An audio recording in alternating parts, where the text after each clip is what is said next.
why I switched back to the iPhone after I switched back to the Pixel. Having AIRPLAY is a huge deal. Way better. Spam messages and calls, it handles that so much better than I just think Apple Intelligence is like Siri on coffee. I've always liked the Android keyboard. It seems more deliberate. If I'm in the blue bubble cult, I went back to Verizon and I got. What's up, everyone? Welcome to another episode of Office Hour Tangents, where I come into the podcast booth straight from class and kind of expound upon the tangents that I may or may not have went on in class. I am coming straight from class today. The class I'm teaching right now is Interaction Design 3. So it's an interesting class in that blah, blah, blah. You don't want to hear about it. But this tangent today that I'm going to talk about it's not based on this specific class I was just in, but it's based on a narrative that usually comes up in 80% of the classes I teach, that I've been teaching, forever. And it's the iPhone versus Android debate. And I don't want to call it the iPhone versus Android thing, but that's usually how it's kind of seen, or if you want to look it up in Google, that's where you find all the information about the comparisons between iPhones and Androids. And I've been wanting to do this for a while because I was an Android person and it's in a few of the other podcasts that I've put out, but I was always been an Android guy. I didn't really jump on the iPhone bandwagon when the iPhone first came out in like 2007. And the reason for it was I felt like my entire professional, the hardware that I've used as a professional ever since, undergrad has been Macs. I've always worked on Macs. I've never owned anything else but a Mac. I have a iMac. I have a MacBook Pro. I have a few iPads. And, I've been a Apple guy. My email address has a .mac.com, extension to it. So I'm a Mac guy. Like, I'm an original Mac guy. Like, I could put the Apple sticker in my window and be proud of it and not just think that I'm an Apple guy because of iPhone. I always prided myself in being an Apple guy, not necessarily an iPhone guy, right? In the Androids that I've used, it seemed more like a platform that's more extendable, all that good stuff. So I've always been an Android guy. I kind of like the deliberate nature of how Androids feel over iPhone. But what prompted me to kind of jump onto this topic was, I don't know how long ago, maybe, let me say like 6 months ago, about 6 months ago. So, okay, take it back. 2.5 years ago, about 3 years ago, I bought an iPhone. So just historically speaking, ever since smartphones started coming out, so put it in perspective, and I don't want to turn this into a anything historically speaking, but I had a phone that had a screen on it. So there was a time where you could buy a phone, for those of you that are, 21 and younger. There was a time before smartphones where you could buy phones with screens. They weren't necessarily smartphones. They were just kind of like regular phones on steroids. These are your Blackberries. These are some of the, I had some Motorola's where it had a keyboard, but it had a screen on it that you can like access the internet, maybe, things like that. So I had a phone like that, and then the iPhone dropped, right? And the iPhone kind of came out. I don't say it came out the blue, but it was just like, it was like this. Apple is a computer company. Historically speaking, we saw Apple as more of a computer company, and then they dropped I take that back. It was a computer company, and then when they dropped the iPod, that's when, in my opinion, Apple started changing, because it was a straight up computer company. Like, I don't want to compare it to Dell or Compaq or anything like that, but it made computers. They made computers just like IBM or something like that. But when they dropped the iPod, that was like a sea change for Apple, at least in my perspective, because they were venturing into another lane that wasn't necessarily a computer, right? So they had this device, this MP3 player, which was innovative, like very, very innovative at the time. And they got into the music business at the same time. So they had this very innovative MP3 player that was totally unique and different from everything out there. And because this is the MP3 player meant to play music, it's like they had to get into the music business also with the iTunes store. So this led Apple into getting the iPhone, right? So the iPhone kind of came out the blue, but it was like, I don't want to say it was expected, but it was an iPhone because it was a follow-up to the iPod. And they were both on the market at the same time for a minute. And so long tangent, that was a tangent, but I had a phone with a screen on it. So when the iPhone dropped, I'm like, do I need a phone with that's all screen, like no keyboard? And I didn't jump on it. I didn't jump on the band. First of all, it was real expensive, and it was only for AT&T or T-Mobile. I think it was. I can't remember, but it wasn't on Verizon. I was a Verizon guy. I've always been a Verizon guy, so I couldn't get it, and I wasn't switching to another carrier to get it. So I didn't jump on it initially, and I feel like there's a whole lot of people that were like that. They wanted to maybe try the iPhone out, but they didn't want to switch carriers. So in the beginning, it was like in order to get an iPhone, you had to be on AT&T or T-Mobile. I can't remember which one, but I think it was AT&T. But it was like at that time, AT&T service, it was known to have not the best service. So it's like, I'm not sacrificing this dope new device for a lesser service, and I'm gonna have more drop calls. So I didn't jump on the bandwagon. So instead, to jump on the smartphone bandwagon, I got another smartphone, and I got a Motorola, and I can't remember, but it was like a Motorola Razr maybe.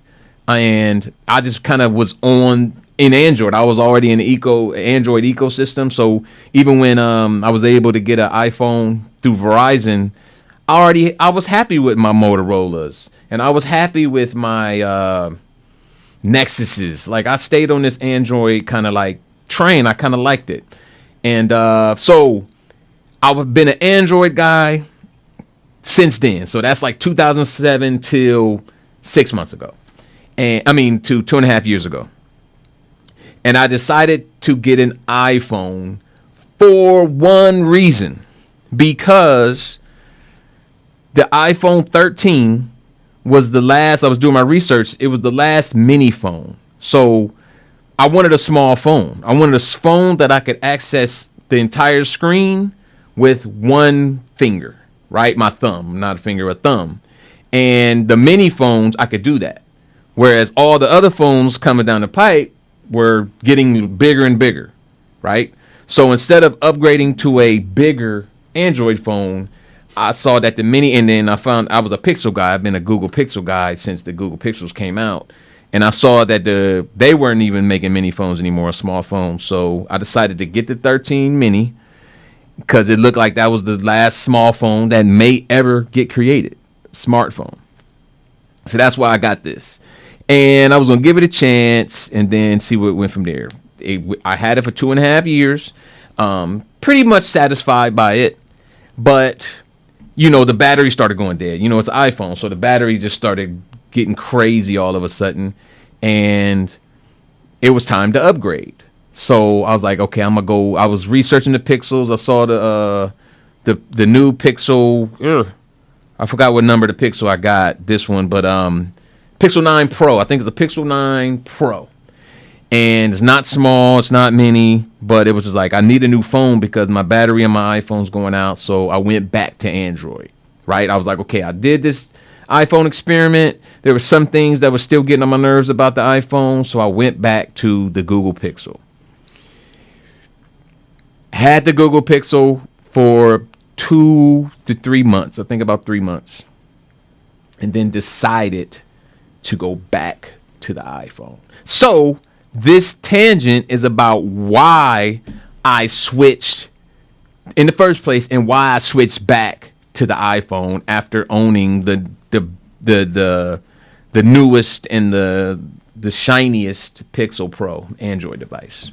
So what made me do it when I got the Android, I started taking notes of the pros and cons of having an iPhone and having, and I don't want to say the iPhone versus Android. I would very much rather say iPhone versus Google Pixel, because that's the first thing when I'm having this discussion, especially in classes, because I've said this in previous podcasts, but my classes, these are young people. These are iPhone cult members. These are iPhone cult members, and I say I have an Android, and they're looking at me with disgust. They're like, ugh, Android. It's like almost like I'm telling them that I like eating poop or something. It was crazy, like how the response I get when I say I'm an Android guy, right?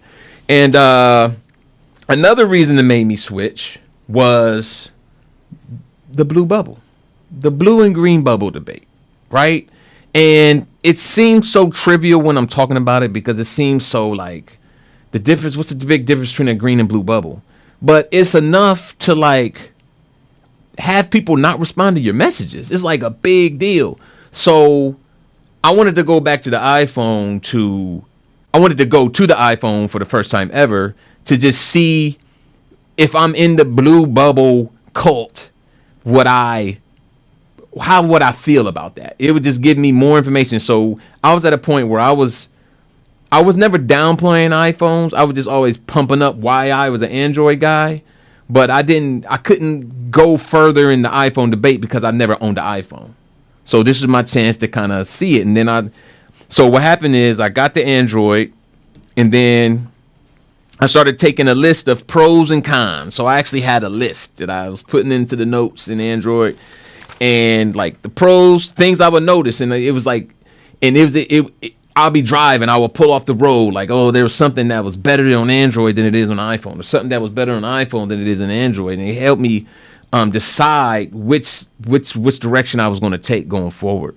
Okay, so I'm gonna take this out of the case because these cases. One thing about these cases is crazy, and this is this everybody talks about it, but they make these beautiful devices that shiny, and they're just so great. And this is how they advertise them. But then as soon as we buy them, when we buy them, we get a case for it and we cover up the beauty, right? And they wrap it in glass, and it's almost like you have to protect this beautiful thing. So I almost wonder, why even advertise it outside of the case?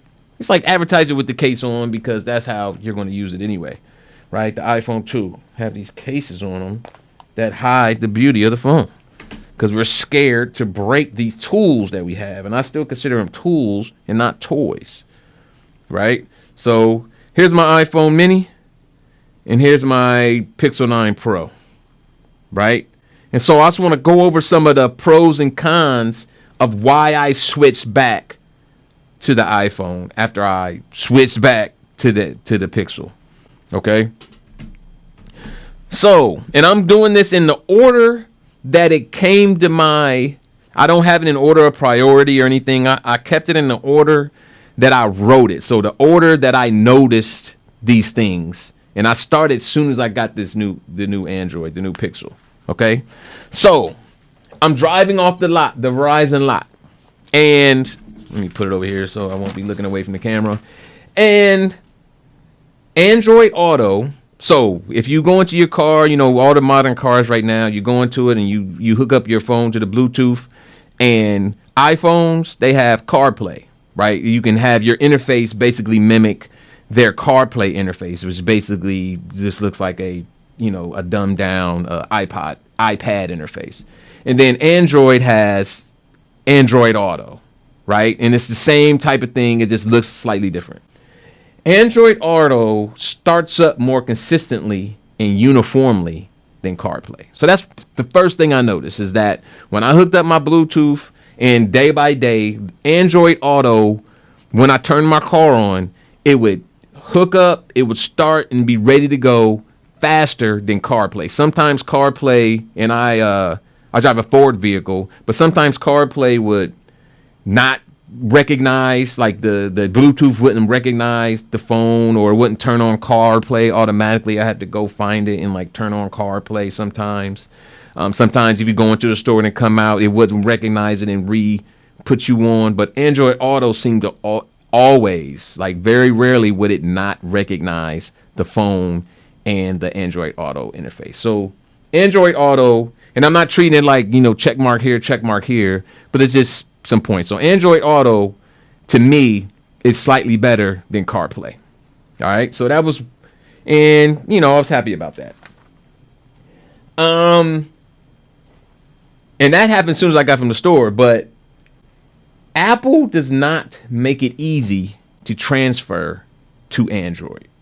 All right, so if there's anybody out there that is looking that has an iPhone and they want to transition to Android, to Android or a Pixel, anything that's not an iPhone, Apple, it seems to me, they go out of their way. It seems like they do this purposefully, to be honest, but they make it difficult to go from iPhone to Android. So messages, for instance. So when I got Android and I'm all hooked up that way, I wasn't getting all my messages. I wasn't getting any messages from iPhone users. And I had to call Apple and like delist my phone number, for it to be delisted out of messaging. So iPhone users I can get their messages. And it's just like, it seemed purposeful. It seemed like it seemed to be, and it may not be purposeful, and people might be saying, hey, it's because of security and blah, blah, blah. I'm like, whatever. It was difficult, and I can't imagine somebody that's not tech savvy as me to like figure that out as smoothly as I figured it out, because it wasn't that smooth for me. I can imagine like my mom, anybody older and not tech savvy figuring that out. They just won't be getting iPhone messages, and they won't know why. They're gonna have to take their phone. They're just going to take it somewhere. It was crazy, but I figured it out. I had to delist my phone number. That was just one thing I had to do. There was a few things I had to do to transition, and it wasn't smooth. Another thing, the next thing I have up. iPhone has a more consistent UX inside and outside the operating system. So I wrote that because I feel like iPhone and iPhone, CarPlay, and everything, it's just more consistent. And I blame this on the rounded corners, just how it looks. Anything that's Apple related, their website, everything is very consistent. So I appreciate that about iPhone. And since my whole professional ecosystem lies with Apple, having an iPhone just in that aspect is very, very consistent. I'm trying to think of a different word to consistent, but it's uniform, right? To go from my MacBook to my iMac to now my iPhone, and it just makes everything just seem more seamless and consistent. Okay.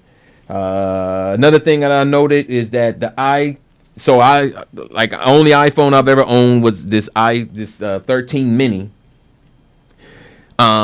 It's the only phone that you can buy that's like a modern phone that's a mini phone, and that's a big deal to me. Like I said, I can access the entire phone. I can do it this one-handed. I don't need a second hand to access some parts of the screen. I can access all parts of the screen with one hand. This is not necessarily the iPhone thing.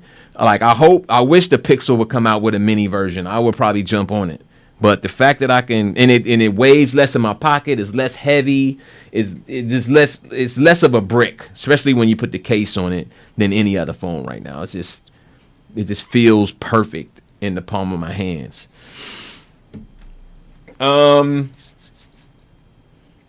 Apps. Now, getting into apps. I'm talking about apps that aren't iPhone native apps, right? I'm talking about apps you get from the App Store. Apps seem to have a better UX, user experience on iPhones. So basically what I did was all the apps I would use on the Android, when I get the iPhone, I just got all the same apps that I use, and they just feel for the most part, there's always exceptions. For the most part, the apps just feel better on the iPhone.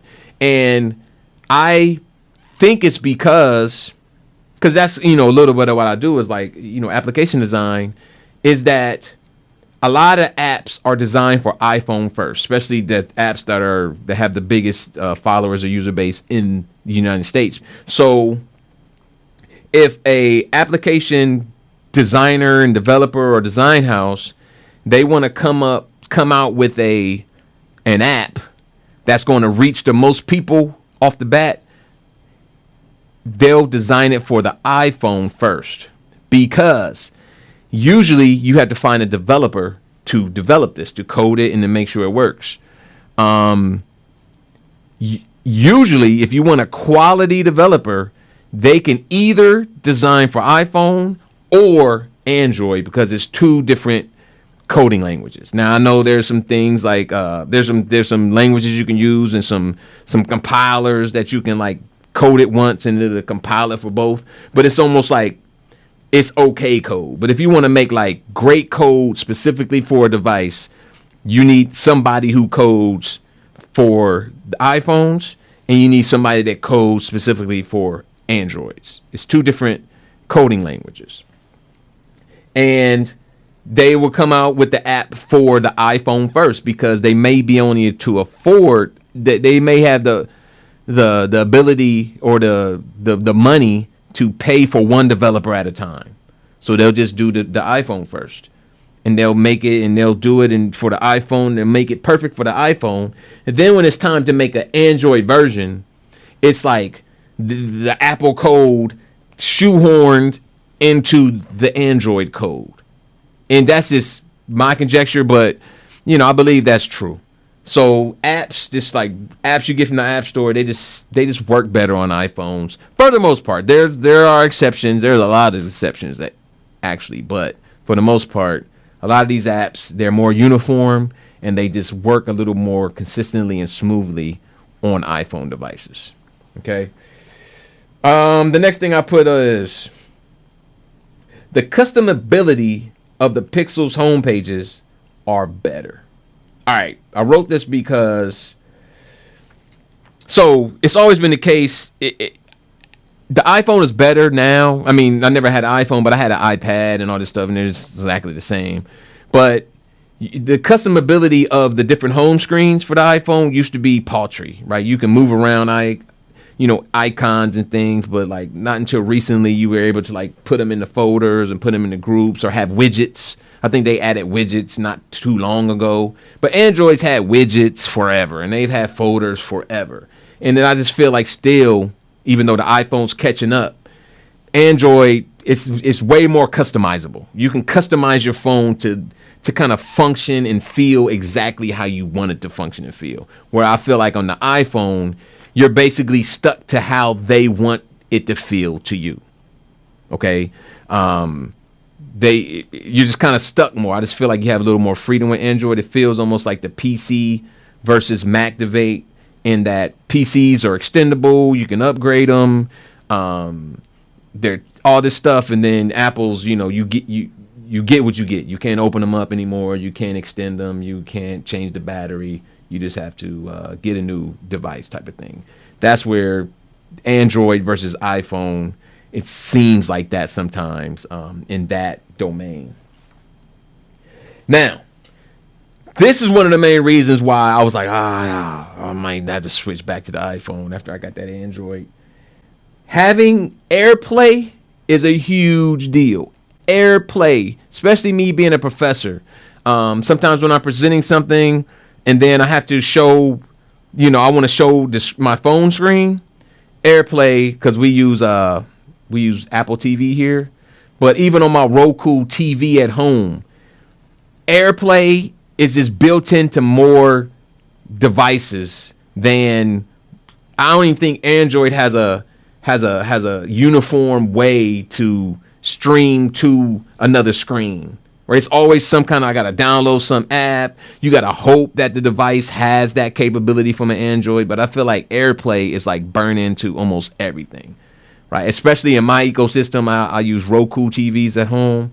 And here at school we have Apple TV, so doing AirPlays is just like you don't know what you're missing until it's gone. So I wasn't even thinking about that until I was in class, and I was, oh, let me show you my screen. And I'm like, no, I was at home and I wanted to show my son his highlights that I had taped of his basketball game. And I was like, oh, I could do it. I could just fix screen sharing. And it was just like, I could not. It took me 30 minutes to try to find out how to stream my Pixel contents onto my Roku TV, and I couldn't. Right? What I happened to do was send the link to my iPhone, which I still had, use the iPhone to AirPlay. Right? So AirPlay, not having AirPlay is a humongous deal. Android needs to figure that out. Now, Android, the new Android, or this Pixel, stop saying Android, these Pixels. So, for instance, okay, I don't know about the new iPhones, right? The 16s and all this stuff. I have the 13. But it has facial recognition, right? Which works sometimes. If I have my sunglasses on, it doesn't work. If I have a hoodie on, it doesn't work. But most of the time it works, but I don't like it because in order to do it, I gotta like show it my face. I gotta like bend down, show my face, or I gotta pick it up and show my face. Sometimes I don't want to pick it up. I just want to unlock it while it's kind of just sitting on something, right? And there is no other option. It's either facial recognition or a code, a digit code, which seems just old. Maybe it's better for security. I don't know. But I feel like the Android devices, this Pixel, it has facial recognition that I think works better than the iPhone's facial recognition, to be honest. It also has thumbprint. So I can open it up with my thumbprint. I just put it down and it opens up, which is so convenient. And I didn't miss that until I didn't have it. And it was just like, oh, no, I just appreciated it. Like, oh, I could do that. And it has facial recognition. And if I can't do either of those, I could do pattern recognition. Now, I don't know if Android has a patent on pattern recognition. But it's so much more convenient than doing digits. Because it's more of a smooth motion. You can just do a pattern and then your phone unlock instead of having to memorize a code and do a code every time. So that feature is killing the iPhones, in my opinion. Just unlocking it. That facial recognition thing it's great in theory, but you have to like be perfect. Your glasses got to be off. It can't be too sunny. It can't be this. It can't be that. And if you can't do that, you got to do this code. You might have gloves on. You might be in the car and you can't figure out the code. Like, nah, like on the Android, you want to open it up, you just do a thumbprint. I don't have to be looking at the phone. I can open it up by just doing my thumb, right? And that's a huge deal to me. And it's one of the things when I did switch to the iPhone about 2.5 years ago, the previous Pixel that I had, it had the thumbprint on the back, which was dope too. It's just like I can just open it up by just kind of like boom, and it's open. So I love that about the Androids. Though it has those 3 ways.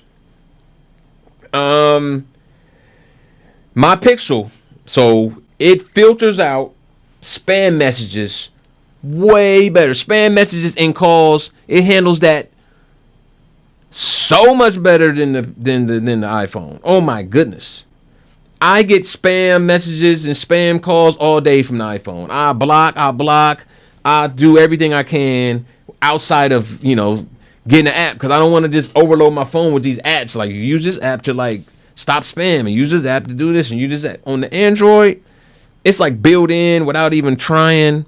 It just, after a couple weeks, it figures it out, and then you don't get any more spam calls. It's like they come in, you don't hear them, it sends them straight to voicemail. You'll see that it has a voicemail, but you never hear the call. And then messages too. I get so many junk messages on my iPhone still.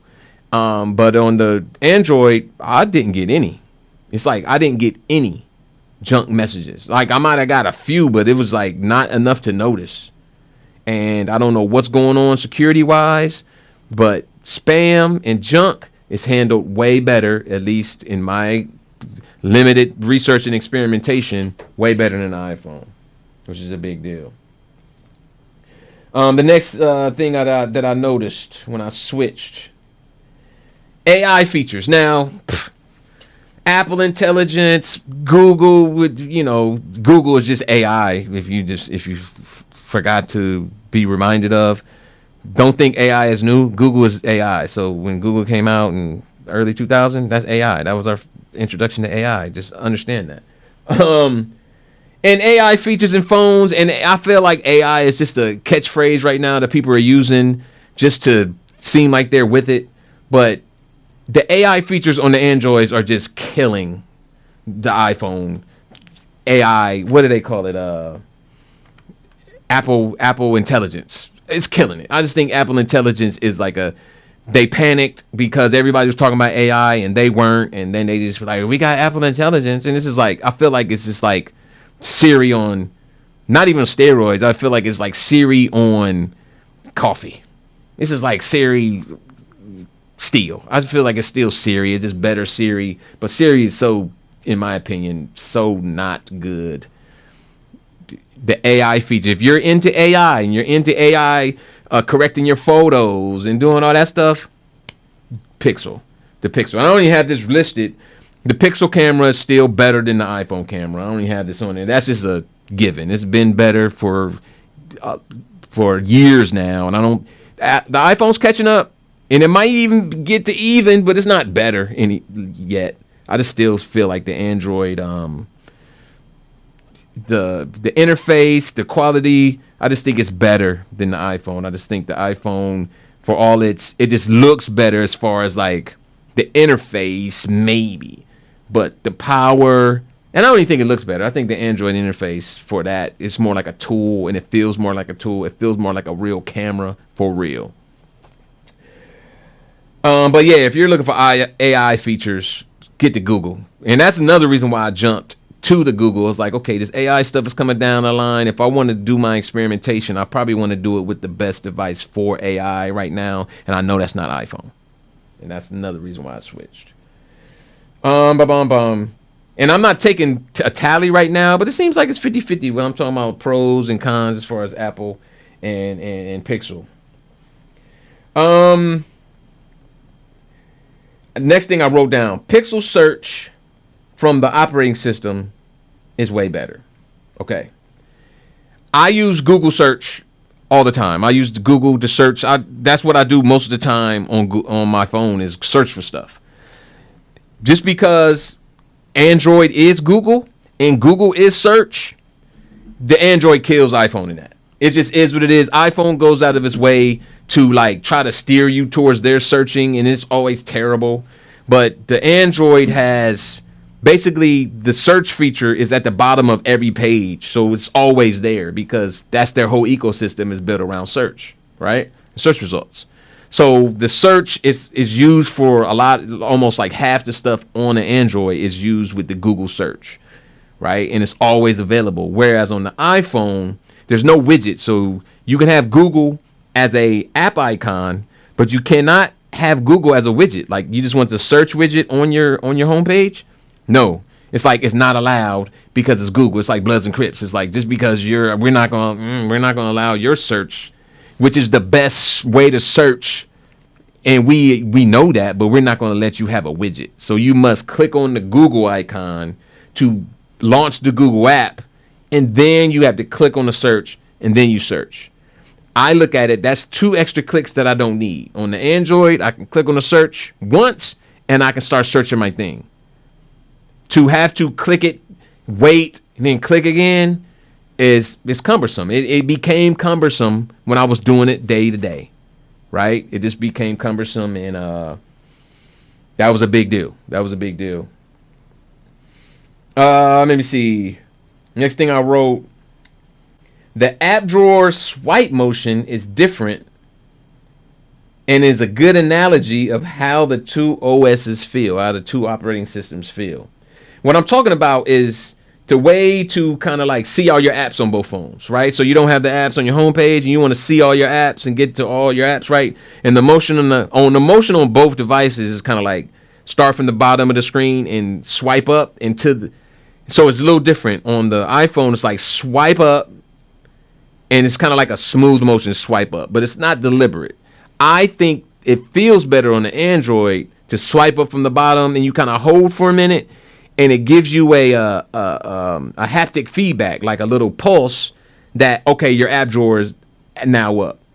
And I'm actually not talking about the app drawer. I was mistaken. I'm talking about when you want to see what's all open at the same time. You know, you switch it up and you can see like a fan view of all the things open. Both operating systems have this, but the feel of them is different. And when I talk about feel, this is one thing that Apple just knows. They just know how to make things feel a certain way, and that's what you get hooked to.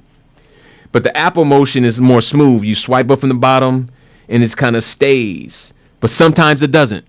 Sometimes it doesn't. That's the frustrating thing. You like, you just wanted to do it, and you got to like do it kind of like perfect, and then it works.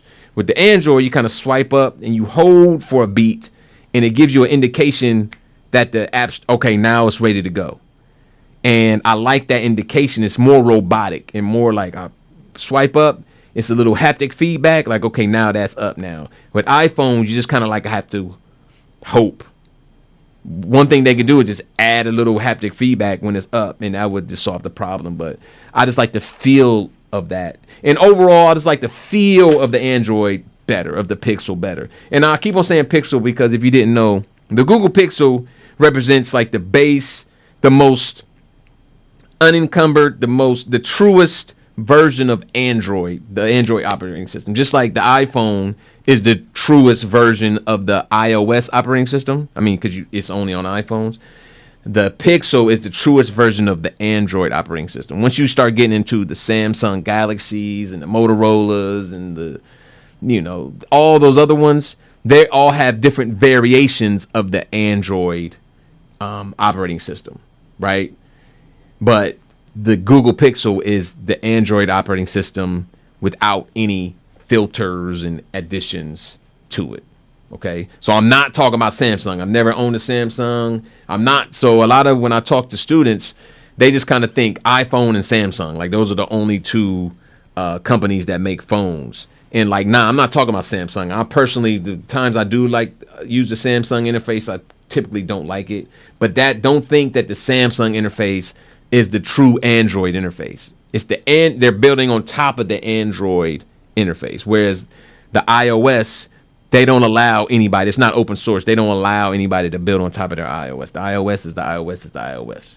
Okay, but next thing I wrote, I prefer the Android keyboard functionality. I've always liked the Android keyboard. It seems more deliberate. I think it's the difference between.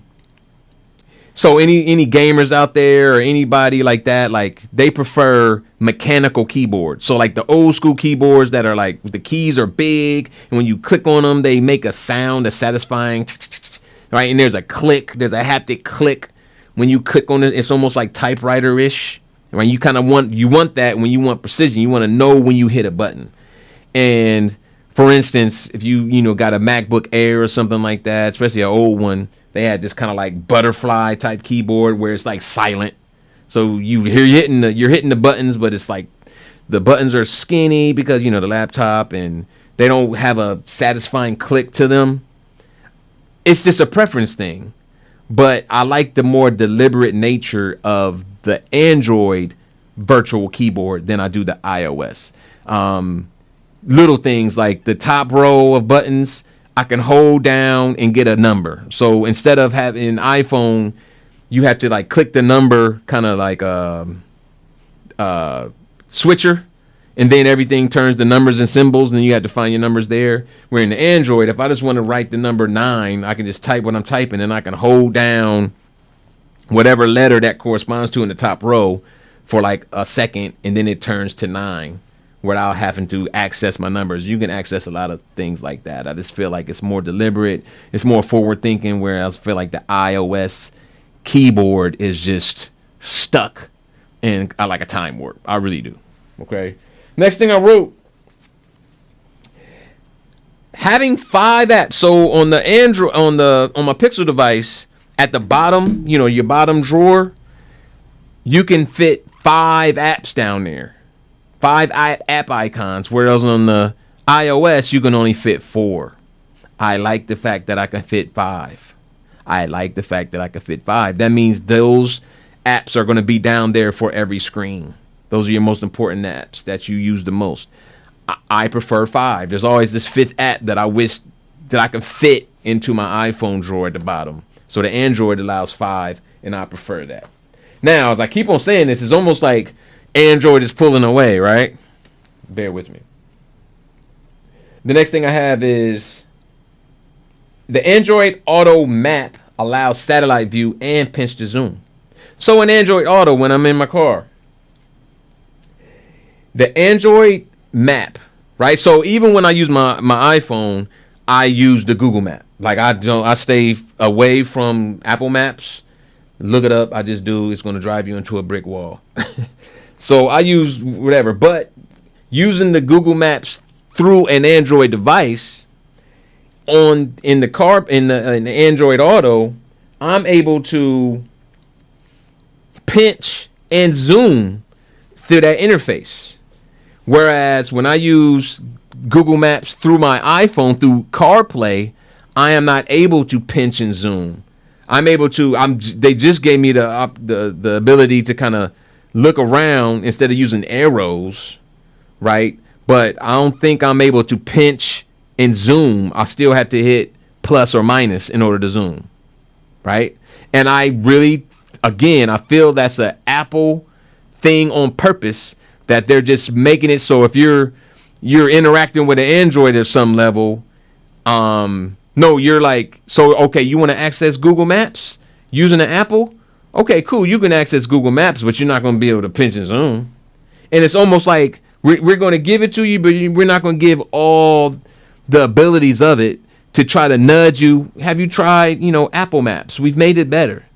It's almost when Domino's came out, and he's like, back in the day when I was in about 10 years ago, and they were like, Domino's, we know we sucked for a minute. We know our pizzas were nasty. We know, and we admit it. So we're going to make our pizzas better. We were just concentrating on speed. Now we're going to concentrate on quality, right?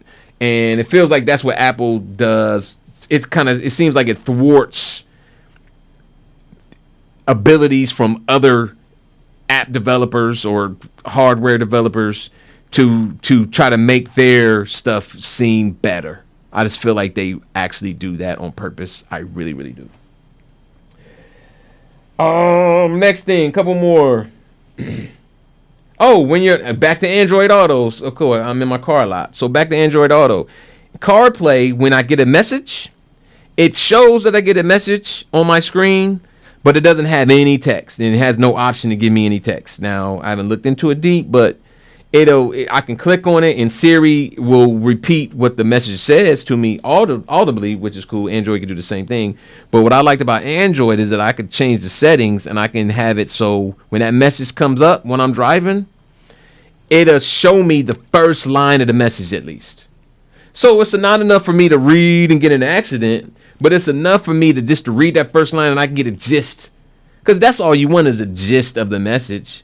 I'm okay, cool, I got that. She's on her way. Right? It just gave me the ability to see that one line. And I know that's a safety issue. I know Apple could come up like, that's a safety issue. Studies have shown, blah, blah, blah. But I liked having that one line. It wasn't enough for me to read it. It was just enough for maybe 5 or 6 words. And it gave me a gist of the messages.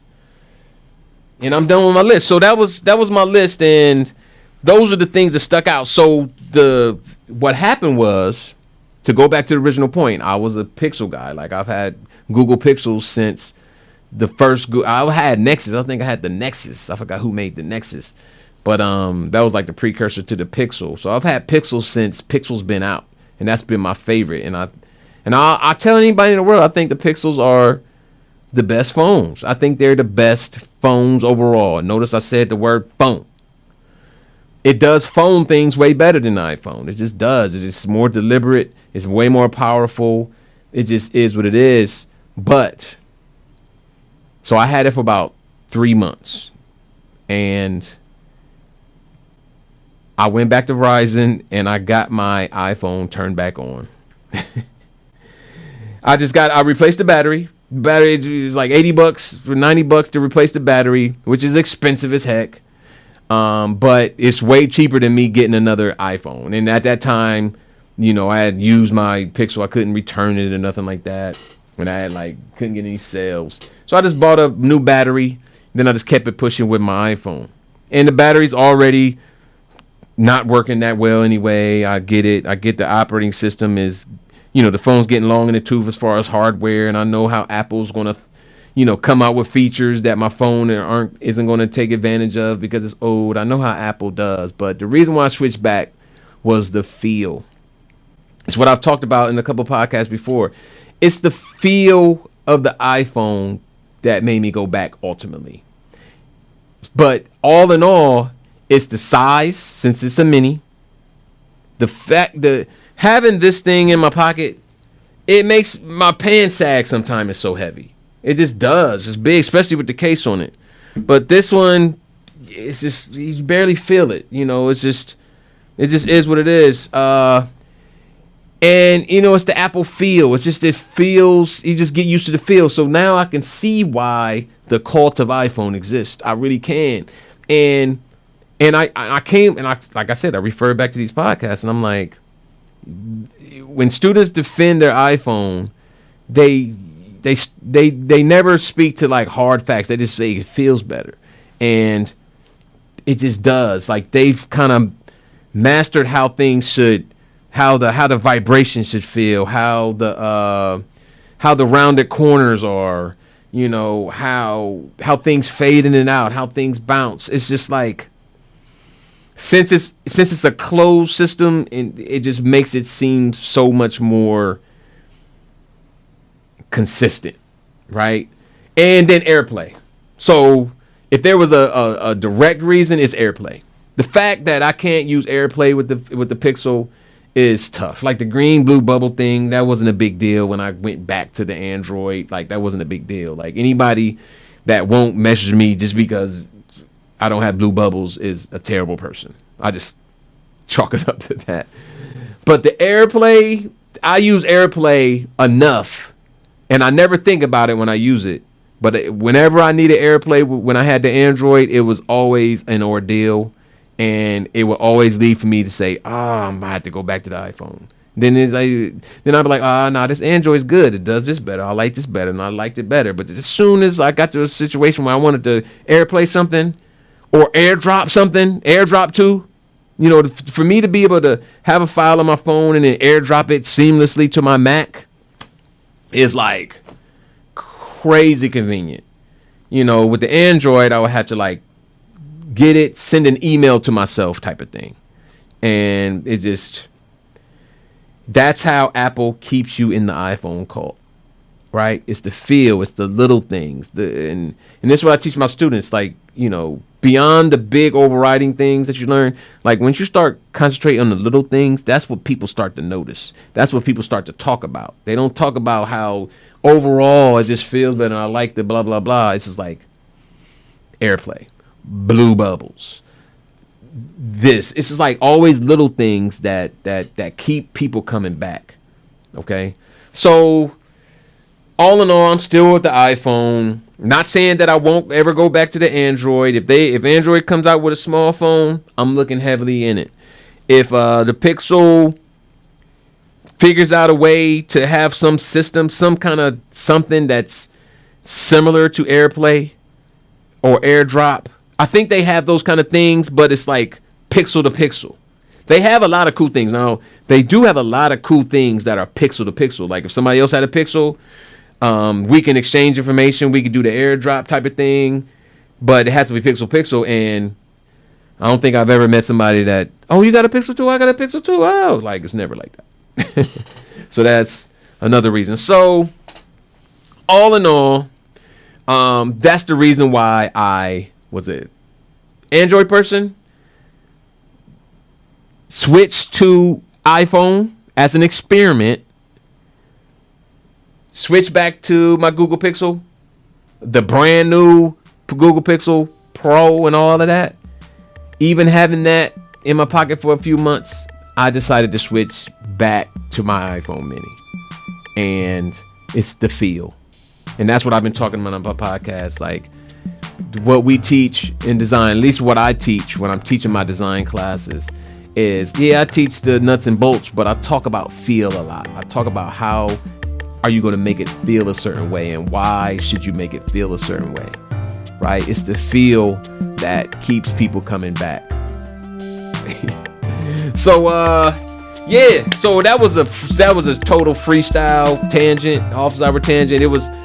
I've been wanting to do this one for a while, and I kept on trying to plan it in my mind, like, okay, I'm gonna do this with graphics, and I'm gonna do it like I was almost like thinking of it like it was gonna be a Marcus Brownlee type of thing, and I'm like, nah, that's not what I'm gonna do. I'm just gonna talk. So I just came in here and started talking. So hopefully there might be some people out there that's going through that. Should I switch? Should I not?